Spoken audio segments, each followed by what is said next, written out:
우리가 TV 프로 연예인이 나 혼자 산다라는 프로그램이나 또 요즘에 유튜버 또 SNS를 통해서 연예인들의 일상들을 우리가 이렇게 살펴보기가 이제 쉬워진 것 같습니다.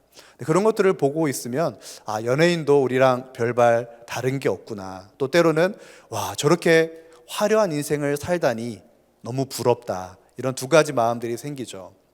사실 연예인들의 이 화려한 삶을 보면요, 참 부럽습니다. 와, 저렇게 인생을 화려하게도 살 수 있구나. 그런데 사실 화려해 보이지만 그 이면을 자세히 들여다보면 사실 그 안에도 누구에게 말할 수 없는 고통과 어려움이 있습니다. 이 비탈리 카스넬슨이라는 사람이 쓴 죽음은 통제할 수 없지만 인생은 설계할 수 있다라는 책에서 이렇게 기록하고 있습니다.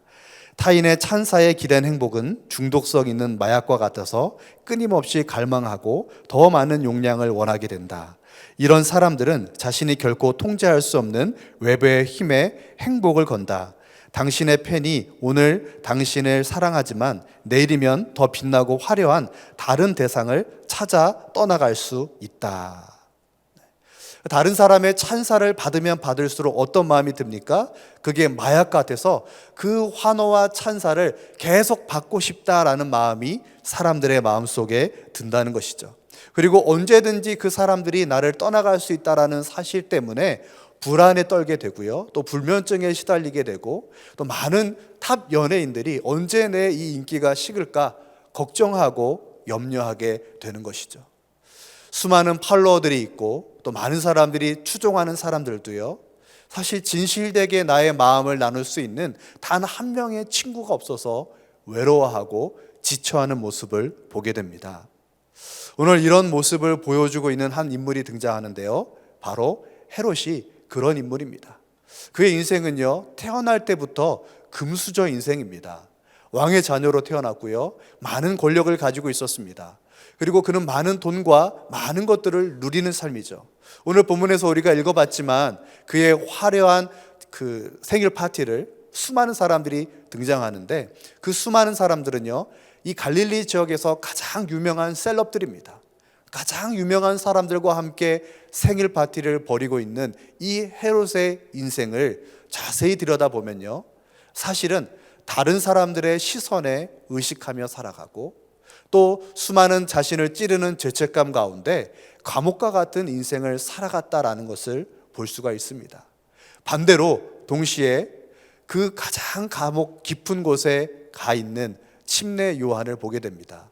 그는 비록 지금 빛도 들어오지 않는 그런 어둠 가운데 있지만 그의 인생은요, 누구보다 빛나는 인생이라 할 수 있을 것입니다. 비록 그의 인생이 많은 사람들이 봤을 때는 잊혀진 인생이고 비참하게 인생을 마무리했지만 하나님이 보실 때 그의 인생은요, 가장 성공한 인생이고 하나님께서 가장 기뻐하시는 인생인 줄 믿습니다.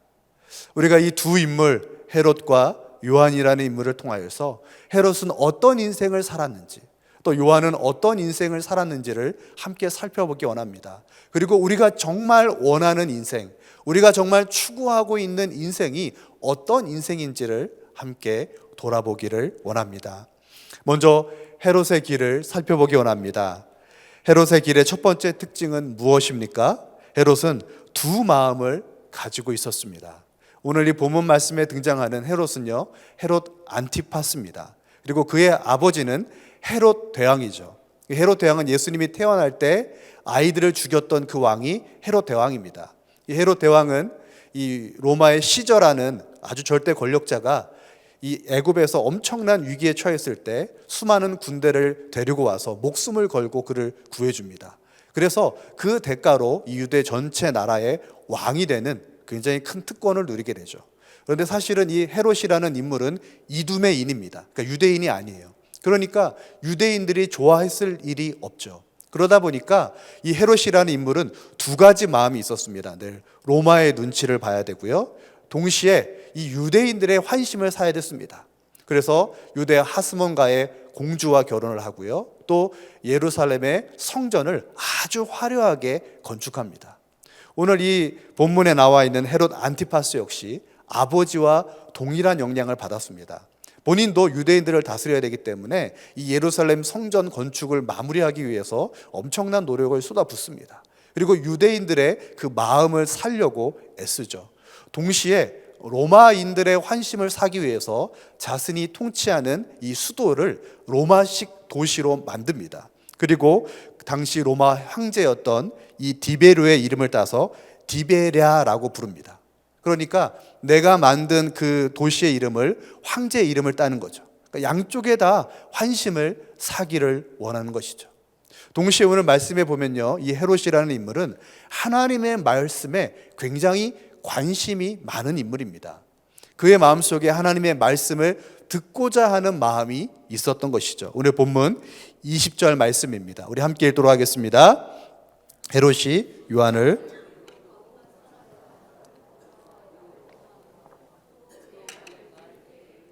번민하면서도 달갑게 들이밀어라.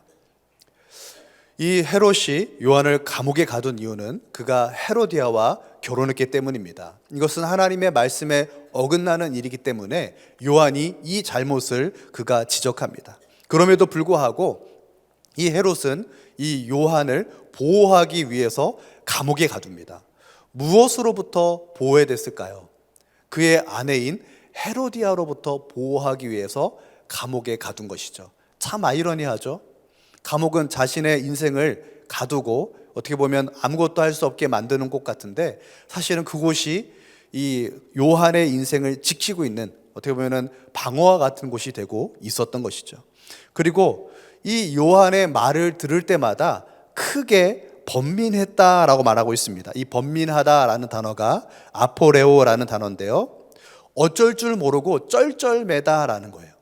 그러니까 이게 진퇴양난을 의미하는데요, 그 말씀이 들을 때 양심에 찔려서 내가 어떻게 해야 되지? 내가 이렇게 살면 안 되는데 라는 그 말씀이 자신의 마음을 막 찌르는 그런 것을 경험했다는 것이죠. 그리고 또 어떻게 합니까? 달게 들었다라고 말하고 있습니다. 그러니까 우리나라 성경으로 보면 굉장히 즐겁게 들었구나, 기쁘게 감사하게 들었구나 라고 생각할 수 있는데, 원어적으로 보면 이 헤데오스라는 단어는 진정한 회개를 의미하진 않습니다. 이것은요, 지적 유희를 말해요. 무엇을 들을 때에 굉장히 기뻐하고 즐거워하지만요, 그것은 단순히 어떤 무엇을 깨달았을 때의 즐거움, 뭔가 희열을 느꼈을 때의 즐거움을 말합니다. 마치 이와 같죠. 와, 설교 잘하네. 우리 요한 사도 정말 뛰어나네. 야, 이 말씀은 헤로디아가 들었어야 되는데. 근데 감동을 하는 거죠. 근데 감동하는데 뭐합니까? 아무런 삶의 변화는 없는 거예요. 하나님의 말씀을 듣고자 하기도 하고요, 그 말씀을 듣고 감동하기도 하지만 그 말씀대로 살고자 하는 마음은 전혀 없는 거예요. 이것이 바로 헤롯의 두 마음을 가진 마음이었습니다. 그런데 우리 가운데 이런 헤롯과 같은 마음이 없을까요? 우리 또 그렇지 않습니까? 이 카일 아이들먼이라는 분이 쓴 팬인가 제자인가 라는 책을 보면요, 계속 묻고 있습니다. 당신은 팬입니까? 아니면 제자입니까?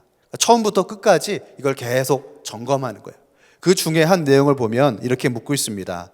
예수님을 믿는다고 말로만 고백하는가? 아니면 예수님을 실제로 따르고 있는가? 그러면서 한 예를 들어요. 신랑이 결혼식장에서 아내에게 고백합니다. 저는 정말 나의 생명이 닿을 때까지 당신만을 사랑하겠습니다. 본인도 울고 아내도 울고 사람들이 감동해서 거기 있는 사람도 다 울었어요. 그런데 신혼여행 가서 바람을 피웠습니다. 여러분, 이 남자의 고백은 진실된 고백입니까? 네. 그 삶을 봤을 때 그 고백은요, 진실된 고백이 될 수는 없었던 것이죠. 그러면 이렇게 말합니다. 믿음은 단순히 머리로 받아들이거나 감정적으로 인정하는 것이 아니다. 믿음의 대상을 실제로 따라야 믿음이다. 우리는 신앙생활 할 때 착각할 때가 있습니다. 좋은 설교를 많이 들으면요, 내가 굉장히 위대한 믿음의 사람이 됐다라고 착각할 수 있어요. 여러분, 좋은 설교를 듣는 것은 좋은 일입니까? 나쁜 일입니까? 좋은 일입니다. 왜냐하면 믿음은 들음에서 나기 때문이죠.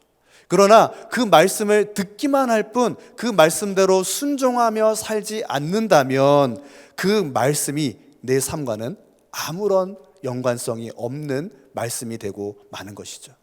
우리는 말씀을 들음에서 그치면 안 되고요, 그 말씀이 내 마음에 감동이 돼야 됩니다. 그렇지, 그 하나님의 말씀대로 살아야지라는 내 마음에 감동이 돼야 되고요, 감동에서 끝나면 안 되고요, 그 감동이 내 삶을 변화시켜서 내가 하나님을 쫓아 살아가는 그 믿음의 사람으로 나의 삶을 변화시켜야 하는 것이죠. 헤롯은요, 듣는 귀도 있었고 또 그것이 마음에 감동이 되기도 했지만 실제 그의 삶은요, 하나님의 말씀을 따라 살지 않는, 듣는 것과 행하는 것이 전혀 다른 두 마음을 가진 인생을 살고 있었습니다. 이 헤롯의 길의 또 두 번째 특징은 무엇입니까? 자신의 욕망을 쫓아 사는 삶이었습니다. 이 요한이 헤롯을 비판한 이유가 뭐라 그랬죠? 그가 헤로디아를 자신의 아내로 맞이했기 때문입니다. 이 헤로디아는 이 빌립, 그러니까 헤롯의 동생, 친동생입니다. 빌립의 아내입니다. 근데 빌립의 아내를 자신의 아내로 맞아들인 거예요. 이거는 당시에도 사실은 있을 수 없는 일이었습니다. 그럼에도 불구하고 왜 헤로디아를 아내로 맞이했을까요? 그 이유는 분명합니다. 헤로디아가 예뻤어요. 미인인 거예요. 너무 이쁘니까 뭐 그런 거 중요하지 않고 내 아내로 맞아들인 겁니다. 사실 이 헤롯의 아내가 있었습니다. 헤롯의 아내는 나바테아 왕국의 아레타스 4세의 딸입니다. 그러니까 다른 나라의 왕의 딸과 정략 결혼을 맺은 것이죠. 근데 여기랑 이혼하고 헤로디아랑 결혼합니다. 왜 그랬을까요? 이 왕의 딸이 못생겼어요. 그러니까 못생긴 그 아내를 버리고 이쁜 여자를 따라가는 겁니다. 그러니까 아빠가 화가 날까 안 날까요? 화가 납니다. 전쟁을 일으켜요. 그래서 이 헤롯이 박살이 납니다. 그래도 그 아내 버리고 이쁜 여자를 쫓아가는 거예요. 그 헤롯의 인생의 가장 모든 목적은 뭐예요? 이쁜 거, 아름다운 거. 여기에 모든 마음이 빼앗겨 있는 것이죠. 오늘 본문에 보면 헤롯이 자신의 생일날 많은 사람들을 생일 파티에 모입니다. 그때 이 헤로디아의 딸이 들어옵니다. 아주 젊고 이쁜 헤로디아의 딸이 들어와서 많은 사람들 앞에서 춤을 추는데 많은 역사자들은 그가 굉장히 음란한 춤을 추었을 것이다 라고 얘기를 합니다. 그러니까 그 늙은이들이 그걸 이쁜 젊은 여자가 아주 야한 춤을 추고 있으니까 침을 줄줄 흘리면서 막 너무 다들 좋아하는 거예요. 이걸 본 헤롯이 너무 기분이 좋습니다. 그래서 그 헤로디아의 딸인 살로메를 부릅니다. 그래서 내가 너에게 뭐든지 다 해줄게. 여러분 이상하지 않아요? 아무리 내 진짜 딸이 아니라도 의붓 딸이라도 내 딸이잖아요. 내 딸이 다른 사람들 앞에서 음란한 춤을 추고 있다면 그게 아빠가 그것을 받아들여야 될 만한 일일까요? 이 헤롯의 인생은요, 여성에 대한 전혀 잘못된 인식을 가지고 살아가고 있음을 여실히 보여주는 것이죠. 그는요, 그 장면을 보고 기분이 너무 좋아서 말합니다. 내 나라의 절반이라도 주겠다. 헤롯은요, 굉장히 일관되죠. 뭐만 좋아합니까? 네, 이쁜 거, 아름다운 것만 좋아하는 그런 인생을 살아가는 것이죠. 동시에 이 헤롯이 성적인 욕망에 사로잡혔다면 그의 부인인 헤로디아는요, 권력의 화신입니다. 권력에 그 모든 인생을 걸었던 여인이에요. 왜 자신의 빌립이라는 남편을 두고 이 헤롯을 쫓아갔을까요? 이유는 하나입니다. 빌립보다 헤롯이 권력이 더 많았거든요. 그래서 스스로 남편을 버려요. 이혼당한 게 아니라 스스로 남편에게 이혼을 요구하고 헤롯에게 갑니다. 그러니까 권력이 그의 인생의 전부였어요. 그런데 그런 자신의 그 욕망을 가장 여실히 드러내는 사람이 누굽니까? 요한이죠. 요한 때문에 자신 내면에 깊이 있는 그 욕망이 사람들 앞에 막 드러나는 거예요. 그러니까 이것을 참을 수 없는 겁니다. 그러니까 헤롯에게 계속 죽이라고 요청하죠. 그래도 헤롯이 죽이지 않으니까 수단과 방법을 가리지 않고 이 요한을 죽이는 것입니다. 왜냐하면 이 여인은 이 권력에 집착이 강한 여인이기 때문이에요. 그런데 이 권력에 강한 집착이 그의 인생을 망하게 합니다. 이 헤로디아의 친동생이 누구냐면 이 아그리파 1세입니다. 그러니까 내 진짜 친동생이 아그리파 1세예요. 그런데 이 아그리파 1세가 로마의 황제 칼리굴라의 중마고우입니다. 그러니까 어렸을 때부터 친한 사이였어요. 그러니까 황제가 되기 전부터 굉장히 둘도 없는 친구였습니다. 근데 내가 황제가 되었어요. 그러니까 내 친한 친구를 어떻게 했을까요? 왕으로 세웠겠죠. 그래서 이 칼리굴라 황제가 아그리파 1세를 왕으로 세웁니다. 근데 헤로디아는요, 이게 화가 나는 거예요. 왜냐하면 사실 헤롯은요, 왕이 아니었어요. 분봉왕입니다. 그러니까 로마라는 나라는요, 황제가 있고 왕이 있고 분봉왕이 있습니다. 분봉왕은 왕의 4분의 1 정도의 권한이 있어요. 그러니까 내 남동생이 나보다 위에 있는 거예요. 이걸 참을 수가 없는 겁니다. 그래서 남편을 닥달하기 시작합니다. 이 칼리굴라 왕한테 가서 왕위를 달라고, 분봉왕 말고 왕의 왕위를 달라고 얘기하라고 막 부추기는 거예요. 헤롯은 가기 싫었습니다. 굳이 그 먼 로마까지 가서 굳이 왕하려고 할 이유가 없거든요. 지금도 충분히 그 지역에서는요, 막강한 권한을 휘두르고 있었기 때문이죠. 그런데 부인 때문에 어쩔 수 없이 로마로 갑니다.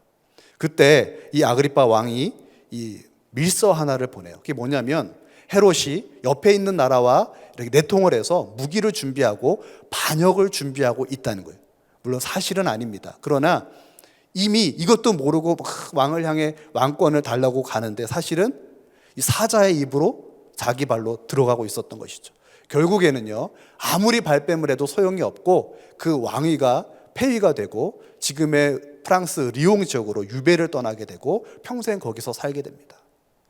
여러분, 그냥 내게 주어진 것에 감사하고 거기서 그냥 분봉왕이라도 기쁘게 살았으면요, 이런 일이 없었습니다.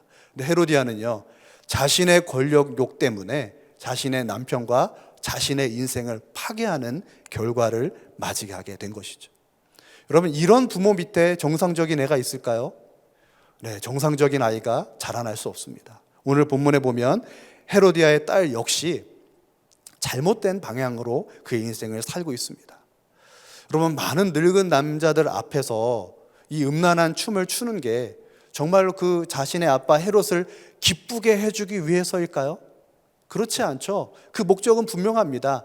자신의 엄마 헤로디아의 기쁨을 위해서 그렇게 사는 것이죠.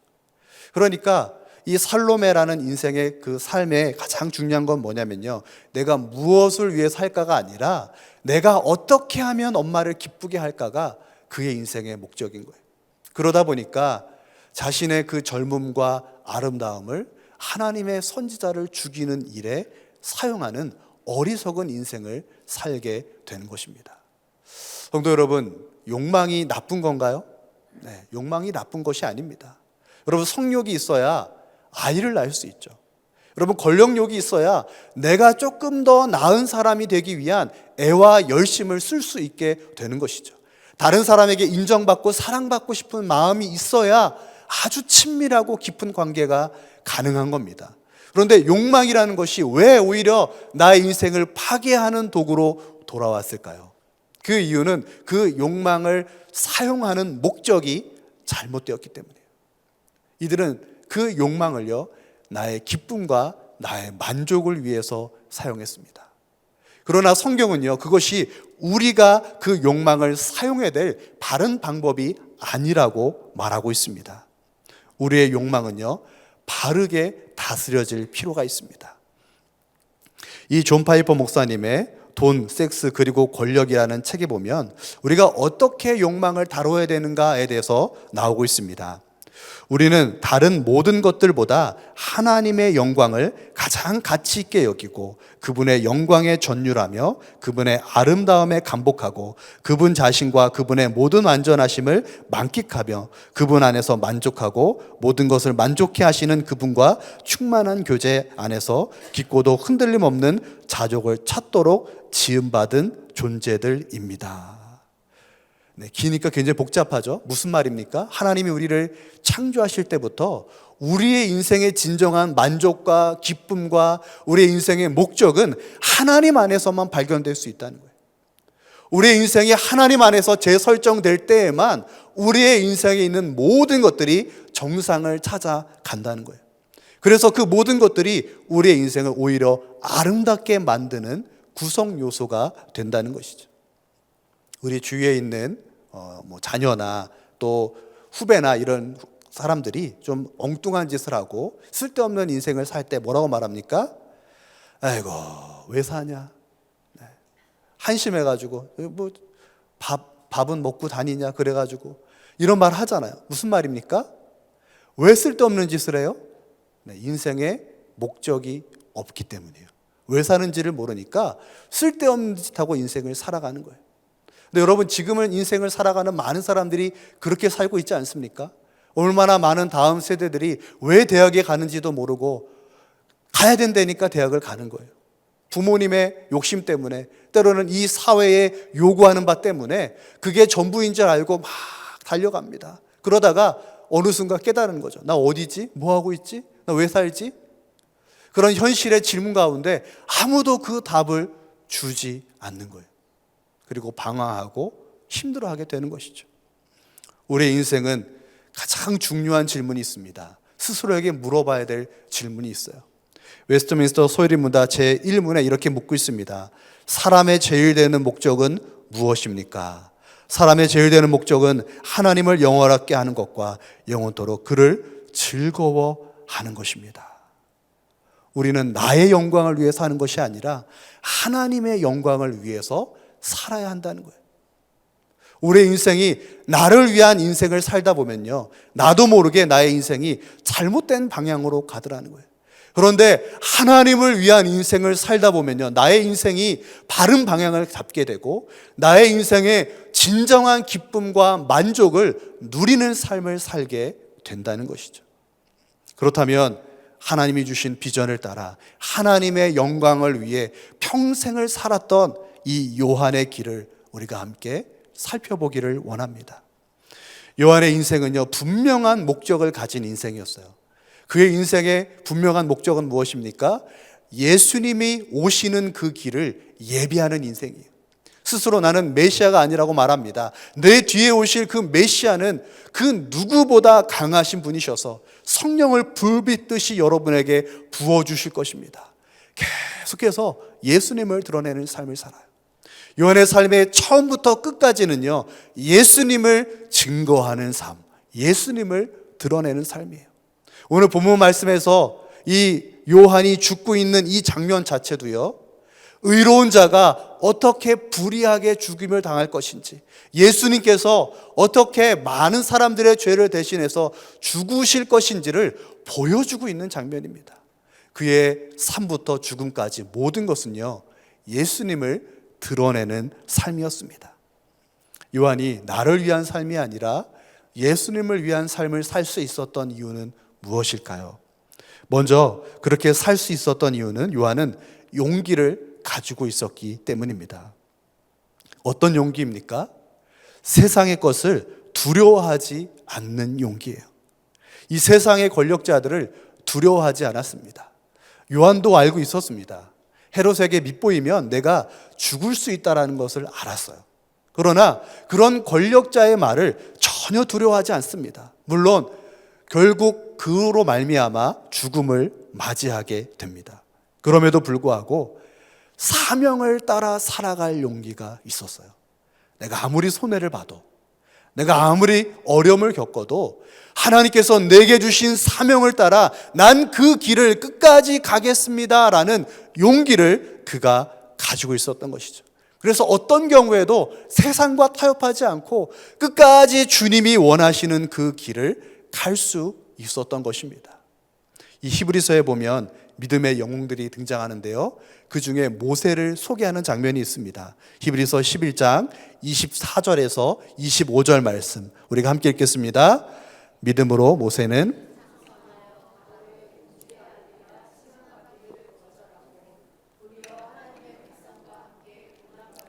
잠시 죄악의 낙을 누리는 것보다 더 좋아하고, 이 자신의 동족들은요 엄청난 노동에 시달리고 있습니다. 근데 나는 지금 공주의 아들이에요. 그러니까 평생 그냥 편하게 먹고 살 수 있습니다. 먹고 사는 문제 정도가 아니라요, 내 마음대로 내 인생을 살 수 있어요. 그런데 그렇게 살 수가 없더라는 거예요. 나의 민족들이 고통받고 있는 모습을 내가 그냥 지켜볼 수 없더라는 거예요. 그래서 차라리 내가 이 영광스러운 것들을 모두 버리고 하나님의 백성과 함께 차라리 내가 고난받겠다라고 결단하고 그 길을 쫓아갔다는 거예요. 모세는요, 생존을 위해 살지 않았어요. 하나님께서 주시는 사명을 쫓아 살았습니다. 여러분, 세상은 뭐라고 말합니까? 생존해야지, 먹고 살아야지, 다 먹고 살려고 하는 거 아니야? 우리에게 계속해서 생존에 눈을 기울이게 만들어요. 그러나 우리 주님은 뭐라고 말씀하십니까? 사명을 다하라고 말씀하십니다. 사명을 따라 사는 삶, 하나님이 내게 맡겨주신 이 삶을 어떻게 살아가야 될지를 주님께서는 우리에게 가르쳐 주시고 그 길을 끝까지 걸어가기를 원하고 계신 것이죠. 우리는 사명을 따라 살아가고 있습니까? 아니면 생존을 따라 살아가고 있습니까? 우리 스스로를 돌아볼 필요가 있는 것 같습니다. 요한이 사명의 길을 끝까지 갈 수 있었던 이유는 무엇입니까? 그것은 그에게 흔들리지 않는 평안이 있었기 때문입니다. 요한은 자신을 흔드는 수많은 위협들을 가지고 있었습니다. 이 감옥의 깊은 곳에서 그는 사실 두려워하고 떨기도 했어요. 마태복음 11장 2절 3절 말씀입니다. 우리 함께 보도록 하겠습니다. 요한이 옥에서 그리스도께서 하신 일을 듣고 제자들을 보내어 예수께 여짜오되 오실 그이가 당시 오니까 우리가 다른 일을 기다려오리까. 요한이 옥에서 제자들을 보내서 예수님께 물은 이유는 무엇일까요? 고난 중에 그의 마음이 흔들리는 거예요. 너무 어려우니까 정말 예수님이 메시아가 맞으실까? 내가 이렇게 감옥 가운데서 죽는 것이 정말 값진 인생이 맞나? 내 믿음이 흔들리는 거예요. 그때 그는 어떻게 합니까? 예수님께 찾아가는 거예요. 예수님을 만나는 거예요. 우리 인생을 살다 보면요, 이 수많은 어려움과 고난이 찾아옵니다. 예수님 정말 계십니까? 내 인생 가운데 정말 예수님 살아계셔서 역사하고 계십니까? 예수님의 음성이 들리지도 않고요, 예수님이 보이지도 않는 것 같아요. 그럴 때 많은 사람들이 그 믿음이 흔들리게 되는 것이죠. 그때 우리는 어떻게 됩니까? 고난의 순간에 주님께로 나아가야 돼요. 주님께로 나아가서 그 주님을 붙잡아야 됩니다. 그 주님을 붙잡을 때에 우리의 흔들리는 믿음을 견고하게 하시고 어떤 상황과 환경과 역경 가운데서도 흔들리지 않는 진정한 평안을 우리에게 주시기 때문입니다. 이 호레이쇼 스패포드라는 인물이 있습니다. 이 사람은 19세기에 미국의 아주 성공한 변호사였어요. 그래서 돈도 많고 굉장히 좋은 신앙인이었습니다.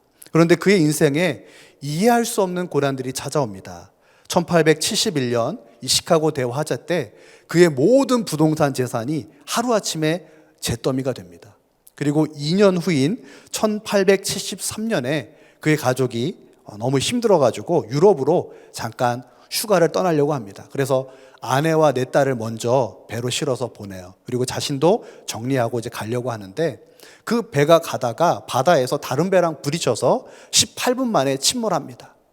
그래서 거기서 이 전보가 오는데 아내로부터 전보가 옵니다. 이 당시에는 전보가 길게 갈 수 없어서 아주 짧은 문장으로 왔는데요. 나만 살아남았음. 사고로 내 딸이 다 죽고요. 아내 하나 살아남은 거예요. 그래서 그 아내를 데리고 가기 위해서 배를 타서 그 배를 향해 나아갑니다. 그 수많은 아픔과 절망과 눈물 가운데 그 사고 해협을 지나게 돼요. 그 딸을 잃은 그 아픔이 그의 마음을 찢는 듯한 고통을 느끼게 됩니다. 근데 그곳에서 하나님이 주시는 위로와 평안을 경험하게 돼요. 그리고 그곳에서 찬양의 시를 쓰게 됩니다. 그것이 우리가 알고 있는 찬송가 413장입니다. 내 평생에 가는 길 순탄하여 늘 잠잠한 강 같든지 큰 풍파로 무섭고 어렵든지 나의 영혼은 늘 편하다. 내 영혼 평안해. 내 영혼 평안해. 이러한 평안의 근거가 어디에 있습니까? 죽음이 우리의 인생이 끝이 아니기 때문에 주님 안에 있을 때 그 죽음을 초월하는 하나님의 위로와 평안을 얻을 수 있는 것이죠. 주님의 백성들을 주님께서는 마지막 날에 다시 살리실 것입니다. 비록 나의 인생이 차디찬 지하 감옥에서 끝날지라도, 비록 내가 이 땅에서는 4명의 딸을 잃었을지라도, 이 땅에서는 다른 사람들보다 더 못난 삶을 사는 것 같지만, 내 인생이 전혀 아무것도 없이 인생이 끝나는 것 같지만, 여기서 나의 인생이 끝나는 것이 아니라 저 영원한 천국에서 부활의 영광을 경험하게 하시고, 그곳에서 사랑하는 가족을 만나게 하시고, 그곳에서 영광스러운 하나님의 영광을 맛보게 하실 그 날을 믿음으로 바라볼 때에 이 땅에 있는 모든 고난과 역경을 이겨낼 수 있는 진정한 평안이 우리 가운데 주어지게 되는 것입니다. 혹시 이 자리에 견딜 수 없는 고난 중에 좌절하고 절망하고 계신 성도님들이 계십니까? 이 두려운 현실 가운데 떨고 있는 성도님들이 계시다면 그 예수님 안에 있는 그 진정한 평안을 얻으시기 바랍니다. 이 세상의 화려한 것들이 우리에게 기쁨을 주고 또 평안을 줄 것 같지만, 그것들은 우리의 진정한 기쁨과 평안이 될 수 없습니다. 예수님만이 우리의 영혼을 만지시고, 예수님만이 절망 가운데 있는 우리를 일으켜 세우시고, 예수님만이 우리를 새롭게 하실 수 있는 줄 믿습니다. 요한은요, 예수님을 끝까지 붙잡았기 때문에 그 길을 갈 수 있는 거예요. 여러분, 요한이 대단해서 그 길을 간 게 아닙니다. 예수님을 붙잡았기 때문에 그 길을 갈 수 있는 거예요. 우리 역시 마찬가지입니다. 수없는 유혹과 수없는 두려움과 수없는 고난 가운데 우리가 이 길을 끝까지 갈 수 있는 유일한 방법은 예수님을 붙잡는 거예요. 예수님, 오늘도 주님을 붙잡습니다. 예수님, 오늘도 주님을 의지합니다. 주님이 아니면 나는 아무것도 할 수 없습니다. 주님, 나의 심령을 붙잡아 주시옵소서. 절망 가운데 낙심하지 아니하게 하시고, 그 가운데 예수 그리스도를 붙잡고 끝까지 믿음으로 나아갈 수 있도록 주님 붙잡아 주시옵소서. 그럴 때에 어떤 고난도, 어떤 역경도 우리의 인생을 흔들지 못하는 하나님의 평강이 우리의 삶에 주어질 줄 믿습니다.